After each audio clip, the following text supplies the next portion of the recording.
Welcome to another lesson in the social media marketing agency program. I'm recording this. I'm headed to Napa I took the little private jet. I'm going to be a judge in the Rob Report 2017 car and driver, their report. It's me and Don Cheadle. But I wanted to record this for you because it's a good relaxed environment here, even though Zach gets scared here. Ken is reading. Okay, I want to talk about how to create compelling content for your customers. Now, one of the mistakes that people make with social media that you're going to avoid, and what's going to skyrocket you to the expert level in people's eyes, is your ability to create very compelling content. Now, when I create content for my own personal or my company's Snapchats, Instagrams, Facebooks, Twitter, I always keep in mind a simple principle that I call VRIN. V-R-I-N.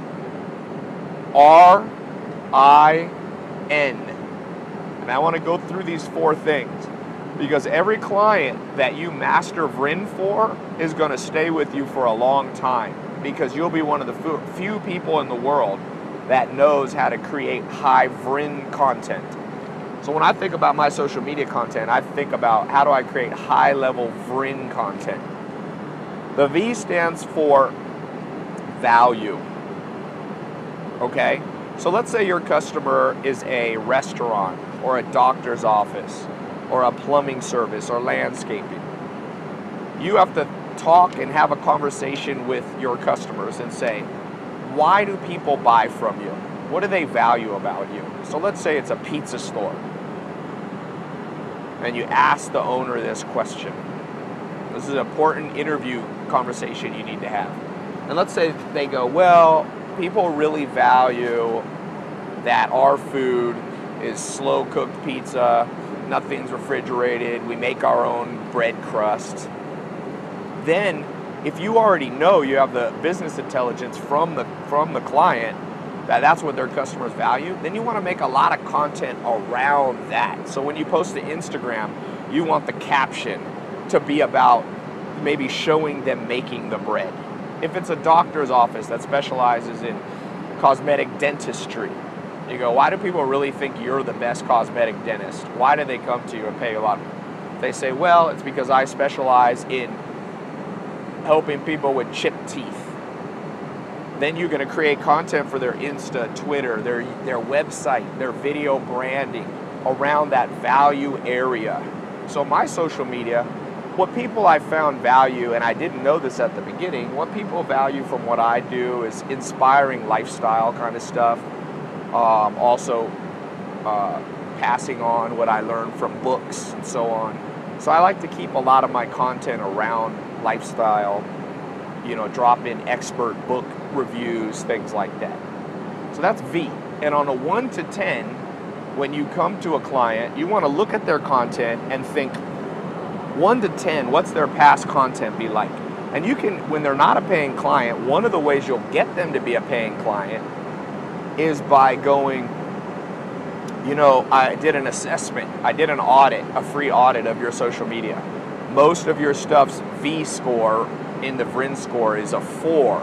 I'm going to bring it up to an 8 for you on average, which is going to create a lot more customer engagement. So the next area you want to look at their social media when you do your audit, and then when they hire you, you want to keep this in mind when you're creating content, is R stands for rare. How rare is that content? One of the mistakes I see people doing on social media, if you post in your own personal social media a plate of food that you ate at In-N-Out Burger or something, well, is that rare? How many other people in the world have posted a burger from In-N-Out?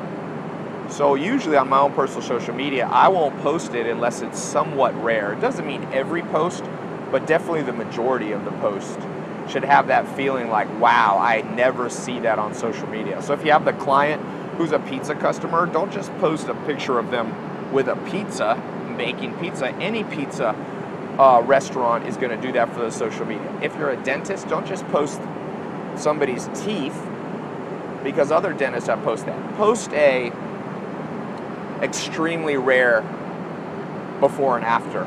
Somebody who had massive teeth damage and it was completely fixed.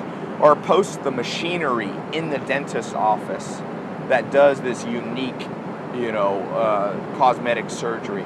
The more rare it is, the higher your VRIN score will be, the higher your customers' social media engagement, the more customers they'll get, the more likely they are to hire you. So always think 1 to 10, how rare is this? 10 is like it's never been posted on anybody's social media in the history of the world. 1 is like millions of people have posted it. Okay, a 5 is like, 10,000 people have posted it in the last month. A 7, 8, 9, or 10 is where only a few accounts in the world have ever posted content like that. The I, the third thing you want to look at content and keep in mind is I. I stands for a fancy word, inimitable.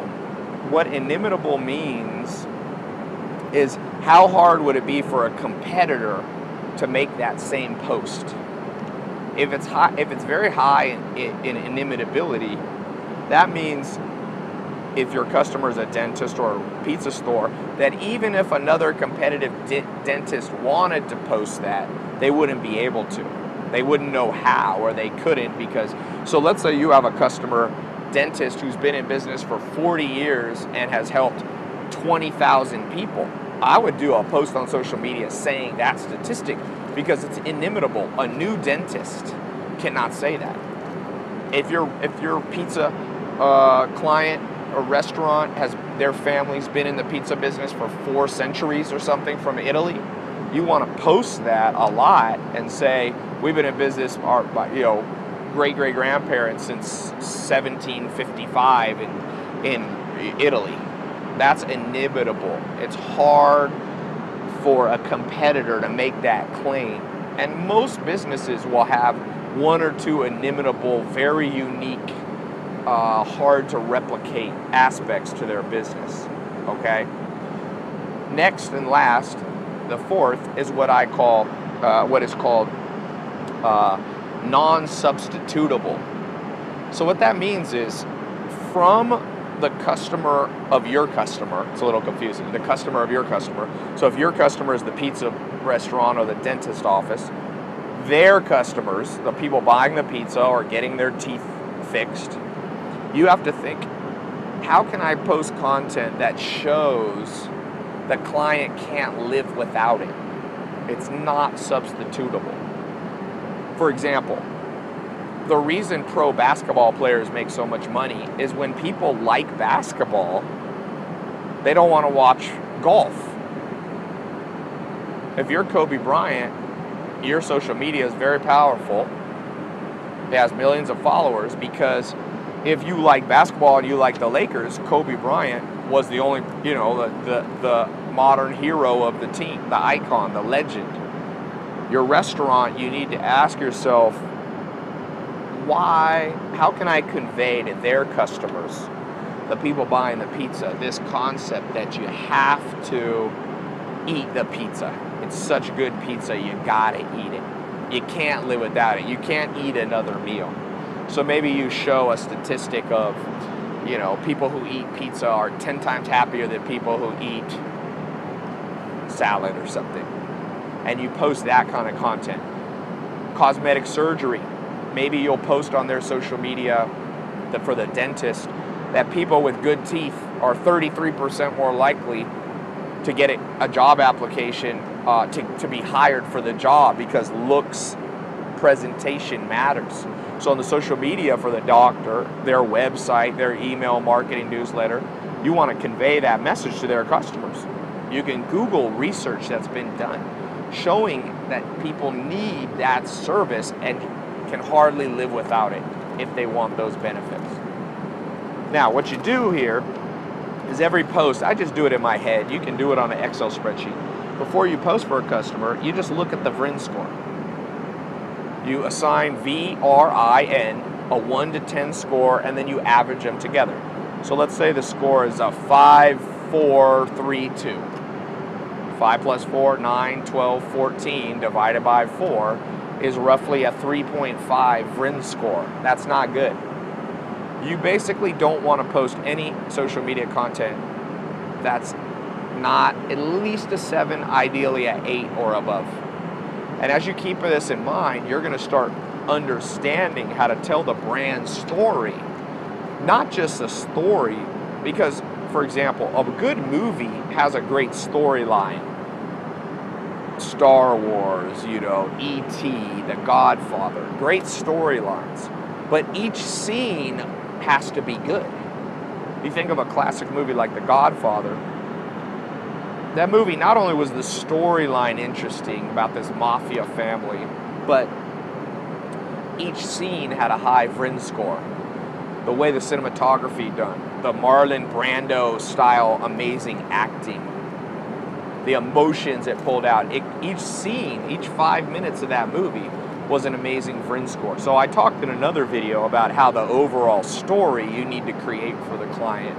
But then each section, as you tell that story over hopefully years, because you want them to hire you on a monthly contract paying you 1 month, 6 months, 12 months, 5 years. It's better to keep clients. You don't want to always have clients churning around. So the better you get at being almost a movie director, that's really what you become with social media. A good movie director is high VRIN score. Steven Spielberg, Martin Scorsese. They made movies that people had not seen before, that were so compelling that you couldn't live without seeing that movie. You had to have it. You were hooked. It was rare. No other director knew how to do it. It was valuable. It was exciting. You know, Godfather has elements of a movie that you value. Action, you know, drama, suspense, all that kind of stuff. Plot twists.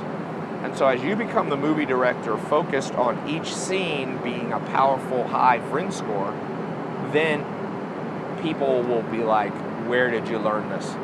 How are you so good at this? So like I said in the other video, there's the storyline, which is the overall brand message for the pizza place. The overall brand message might be, as we said, a family, we moved from Italy and we create the best pizza, handmade, not like Domino's, not like Papa John's.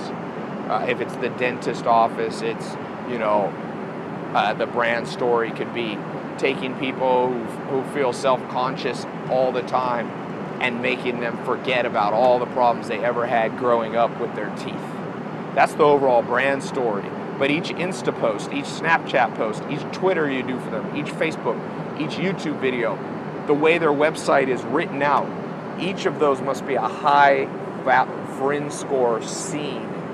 And a good movie is made up of 100 scenes. Good social media, if they work with you and let's say you post for them twice, 3 times a week, but you're going to be posting about 100 to 200 scenes per year.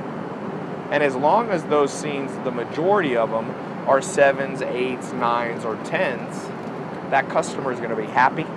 They're going to be paying you $1, $2, $5, or $10,000 a month for the services that you provide for them. So very important. And I think that one thing I'll speak on is occasionally you're going to post some content that doesn't have a high VRIN score.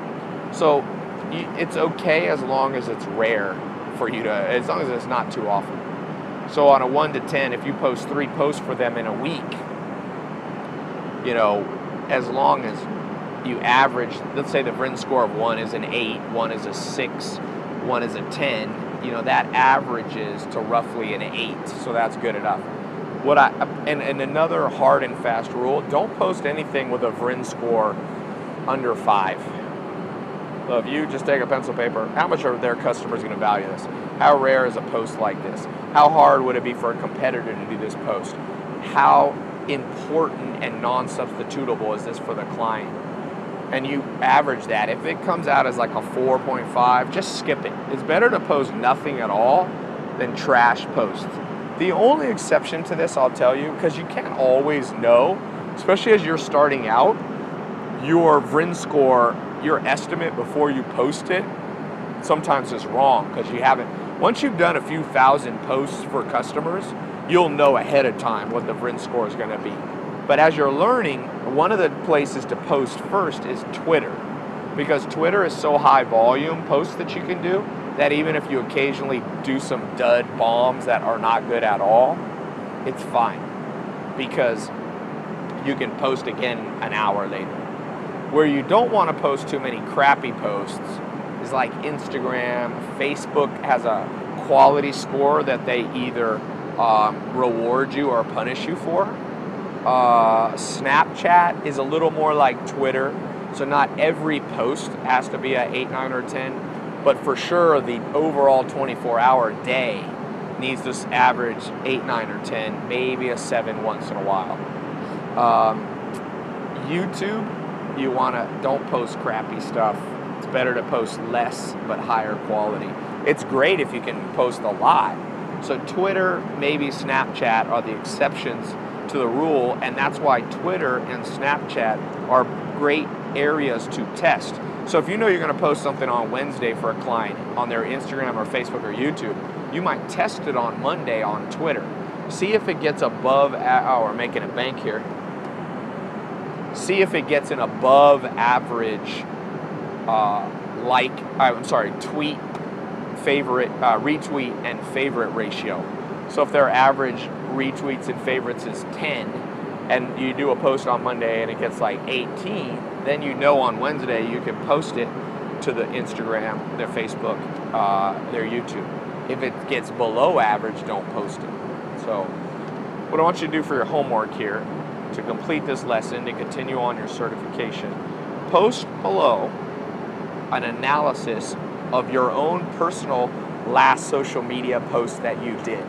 So if you just posted on your Instagram yesterday, analyze it below for VRIN and explain why you came to the number. So what you want to do is V, put the number 1 to 10 and a little explanation how you came up.